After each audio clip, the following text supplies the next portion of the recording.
You are looking at a SunVision 28 LEB tanning bed that was made in 2006, according to this, by the company called ETS Incorporated that's no longer in business. But what is happening is, like a lot of these tanning beds, they have too weak of a bottom. It's just a plastic shell with very little, to support, the weight of the tanning bed, let alone a person, or better yet, if it's being moved around. The legs flex, and as you can see, in the process of moving, this one twisted, and actually it looks good compared to what it was. But I'm going to be turning this upside down. I've taken the bulbs out, taken the top half off, taken the bulbs out, the acrylic cover, and I am going to dissect this thing and see how these legs are supported with the skin off underneath, and what is up underneath this for a membrane to attach this thing to. And I'm going to create a fix for this. I looked at YouTube and wasn't able to find anything that would help me, so I am going to do my own little tutorial, or at least show what might need to be done or can be done in order to fix this tanning bed.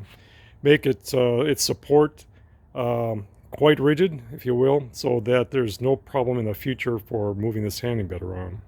I think step two, after taking the top lid off, you have to take these end rails or end caps that are held in place with a Phillips screw. That's this cover right here.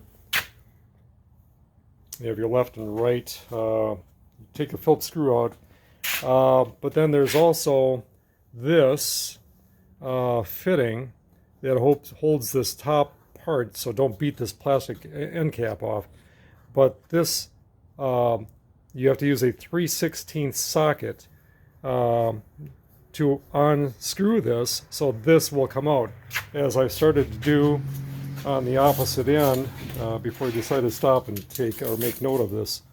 But as you can see right here, I started to back this out. So with a 3/16 socket or a wrench, just remove this, and this should free up this end cap. Make sure that you don't screw up your air shocks and so on. But this is basically loose. By removing from the extrusions here, there's a Phillips screw here. There's 4 Phillips screws, I believe, that hold this end cap on, besides this end plug, or whatever you want to call it, screw. It acts as another spot for this end cap to secure to this end cap. So, to this end cap. Stay tuned. As I mentioned, use a 3/16 socket to remove this part. It's a threaded screw that secures this end cap to the extrusion, and it acts as one of the pivot points or capturing points for your end, the top to bottom half caps, end caps. So this has to be removed from both sides.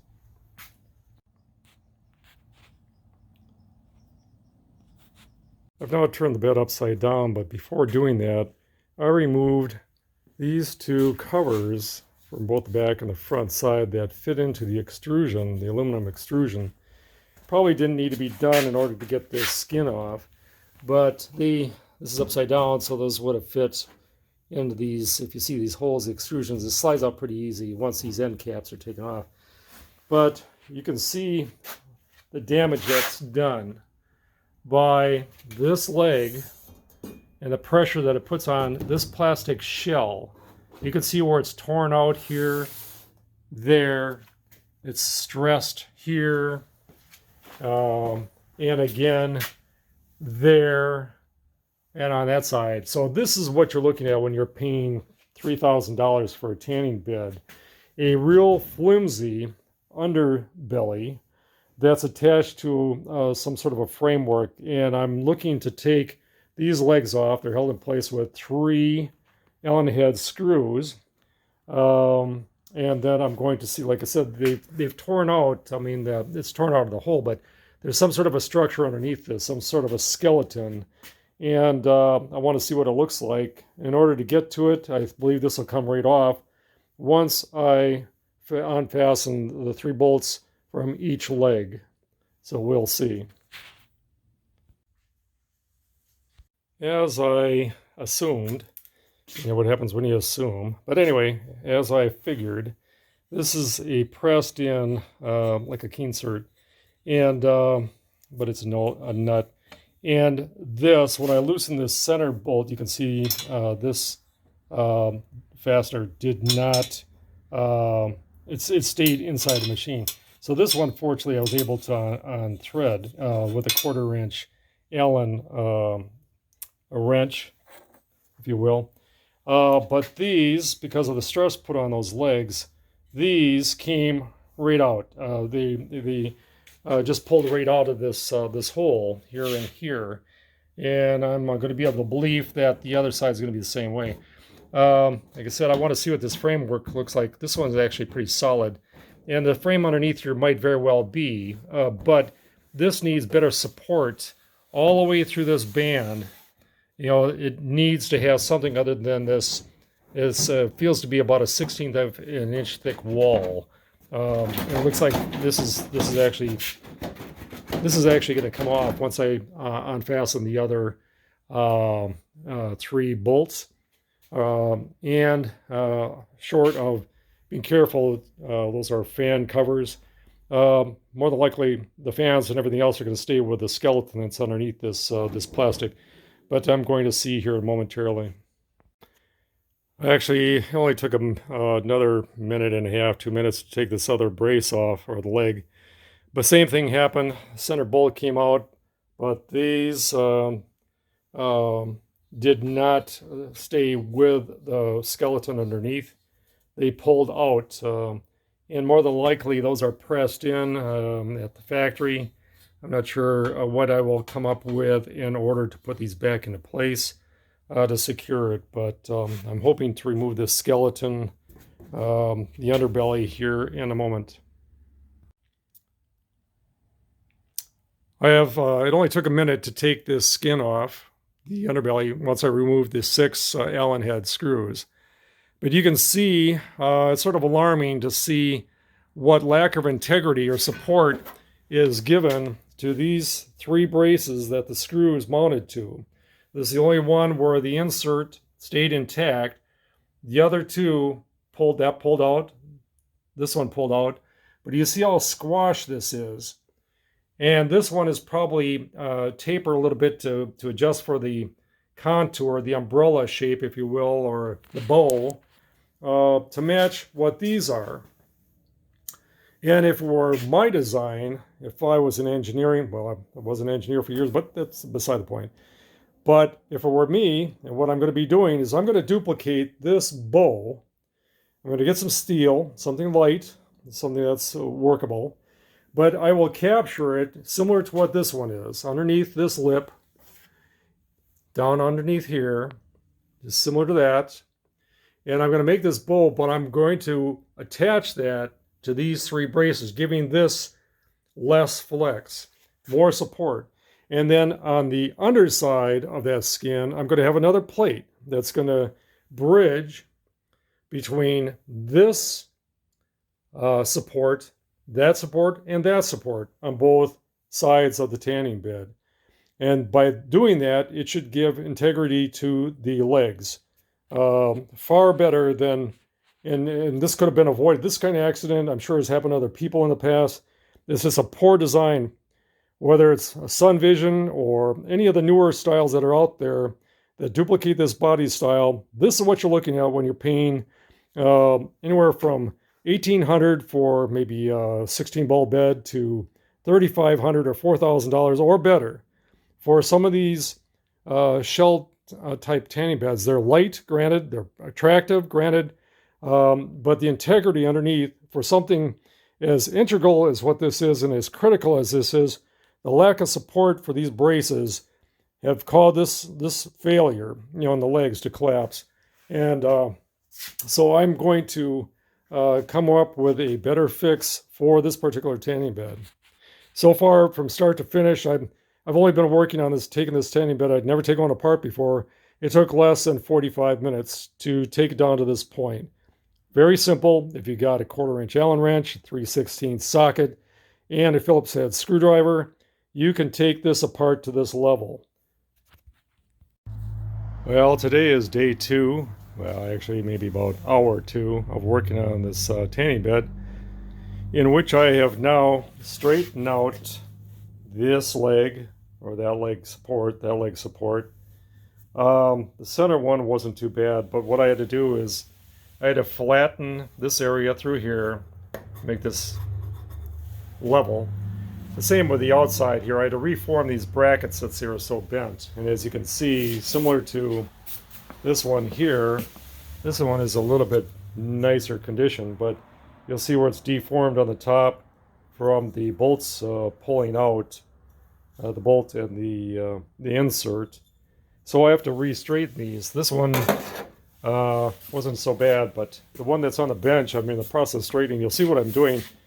Fortunately, I've got a vise, but if you don't, and some of the stuff that I've got lying around, this being a piece of 1x² tubing that was cut off from something else, so I could hammer that flat. You can use a piece of, this is treated 1 1/4 decking board that I had left over. It actually fits inside this the flat that need to be straightened out so that you can actually pound it back flat. You can see the leg is twisted a little bit and so on. So I'll have to reform that before I put this back in, and then I will pound back into place. I was able to do that with the other two.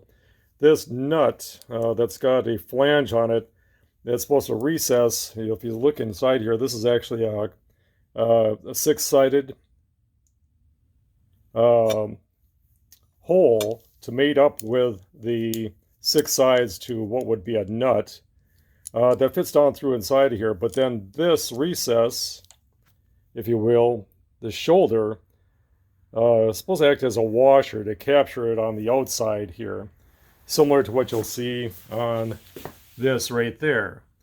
So in order to do that, I beat this back into place, and not everybody's going to have this, but I decided to extra insurance. I got a small wire feed, and I just put a light tack on the outside edge to hold it from spinning or popping out. This is my next step, and you'll see what I'll be doing as a follow-up prior to putting the plastic skin back into place.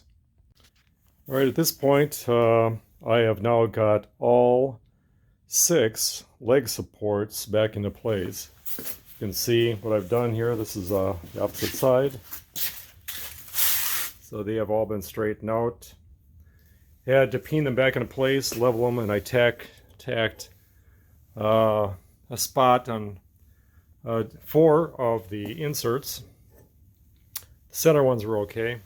So what I'm going to be doing is I'm going to be making a bow, somewhat similar to this. This is some galvanized. You can see how wobbly it is.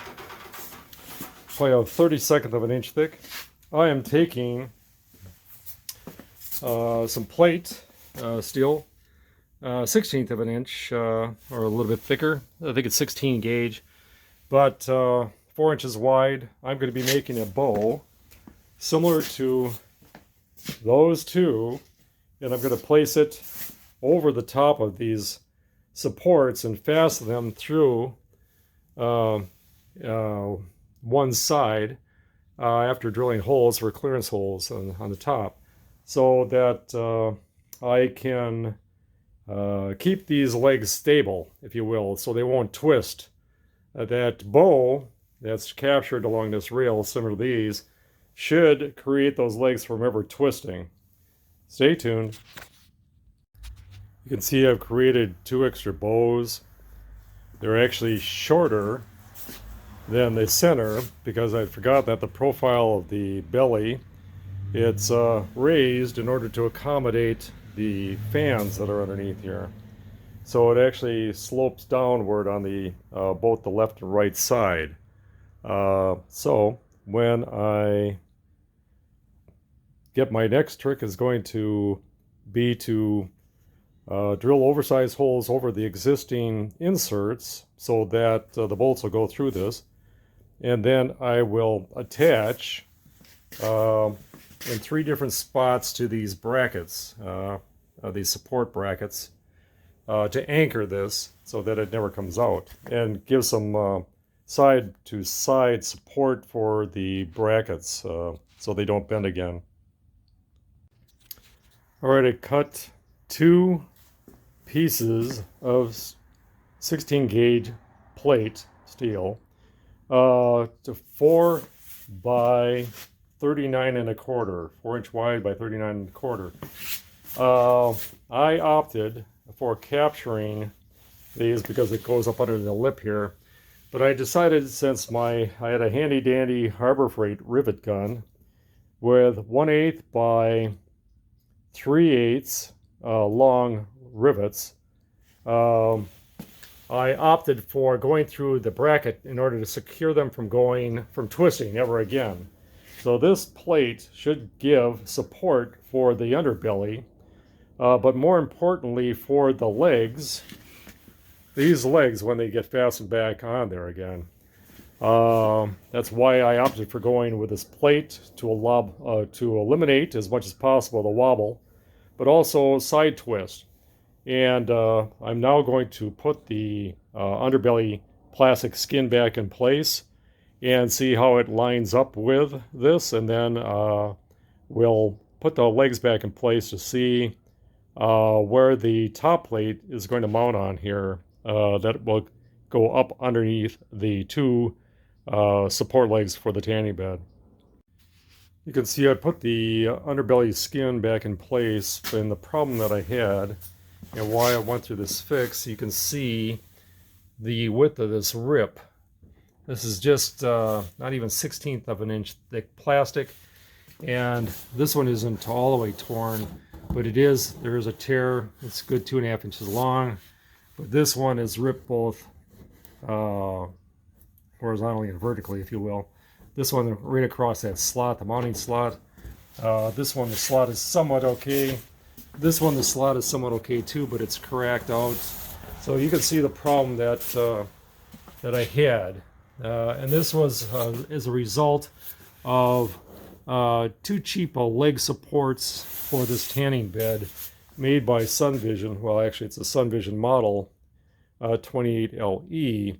But whether it's a 28, 16, 30, 32, or how many bulbs it is by ETS originally in 2006, this is a real cheap, nicely looking, but cheap main construction point, that could have been avoided.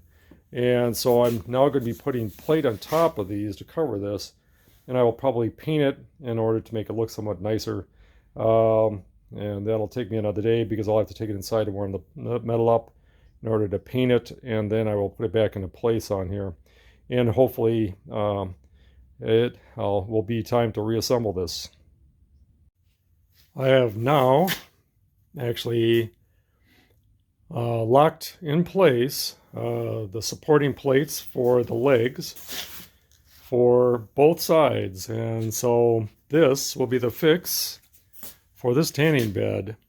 There's a plate acting as basically an oversized washer, square as it might be, rectangular in size.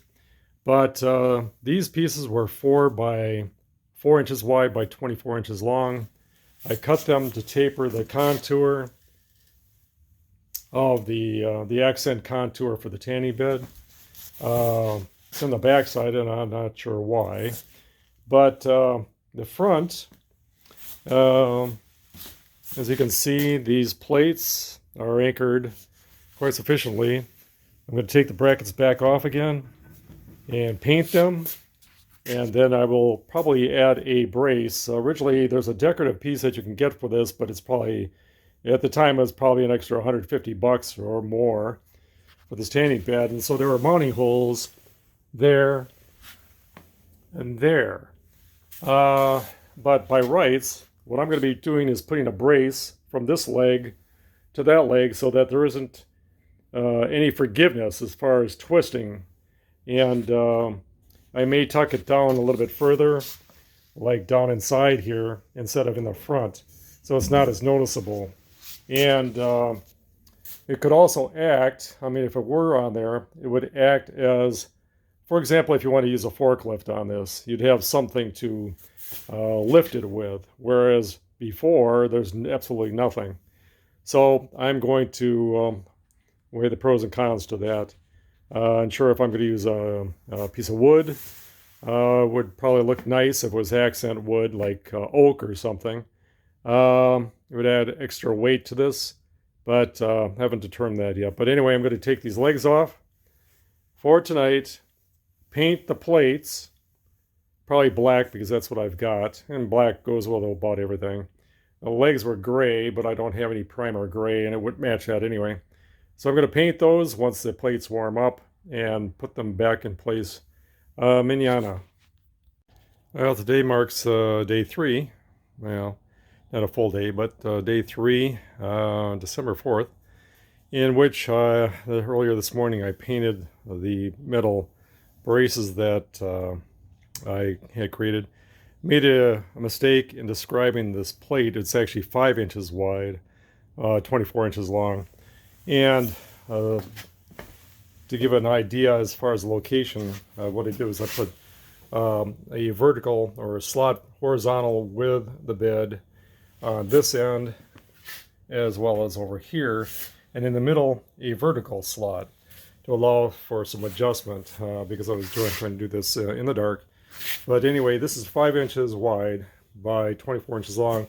First hole is 4 inches in from this bottom edge of this plate. The same with the other side.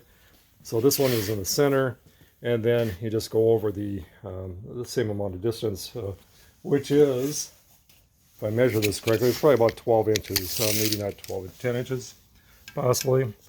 10 inches. There are 2 holes are, actually 3 holes, one in the center. It's 10 inches right or left of center for a total of 20 inches overall. Plate is 24 inches long. And the holes were 2 1/4 in from this edge to here in order to cover the splits and the tears cosmetically, and also to make it look uniform. I'm about to attach the legs. Well, I'm at a point where I learned a long time ago in my career, when in doubt, make it stout. And what I've done is, as I suggested doing, is making cross braces running from leg to leg. But in order to put a small forklift underneath here, in this case a little pallet jack that I have that will work, which is the legs are 16 inches apart, I decided to put cross braces to add a little bit more integrity to these the leg-to-leg braces. So I'm about to flip this upside down, or right side up, and put the top back on. Fast forward about an hour, and the legs are on. The cross braces are on. I actually made a support for the pallet jack, as you can see. It's low enough. In order to get the pallet jack underneath it, I had to bring it up a little bit. But that's okay, because it's not meant to be that way forever anyway. But anyway, I am reassembling this. I have yet to put the bulbs, the acrylic top, and for the lower portion of the bed, and the top in place, and I'll be doing that in a little bit here. Well, as you can see, the tanning bed is done. It's put together and in working order. Legs work. The supports underneath here work well underneath the small pallet jack, although I could have raised them up a little bit higher, but if I did, then the 2 cross braces front to back that I could put the pallet jack under would have hit the body, lower part of the shell that is bowed. It goes like this underneath the bed. So hindsight being what it is, it's meant to help move it, but it doesn't require having these supports unless somebody wanted to underneath those legs. You lift it up, take them out, you put it in place, and it doesn't look bad without those underneath there. So end of this story. Tanning bed, SunVision 28 LE, made by ETS. But as a secondary thought, JK America is one of the companies, I think the company that bought out ETS after 2006 when this was made. And their support is worthless. Let me rephrase that. It's absolutely worthless. I got the runaround. They, in turn, after doing due diligence and finding out the number, calling 3 different companies and getting a number for them, the customer service lady was nice, was friendly, but she patched me over to a distributor in Tennessee. And when I called that gentleman, he was quick to point out that he doesn't understand why JK America keeps doing that, because they don't have any replacement parts for these things. I mean, not 100% of the replacement parts anyway. Like the shell, the leg supports, the legs, ballast and everything else are pretty much a standard item for a lot of tanning beds today. Bulbs, ballast, starters, so, but it's the major components like the supports that these legs secure to, these 2 legs secure to. They're not available. But they won't give a recommendation as to what tanning bed is. I'm sure there's several out there that are later models the parts will retrofit to. That is customer support, JK America, who I would not deal with in the future.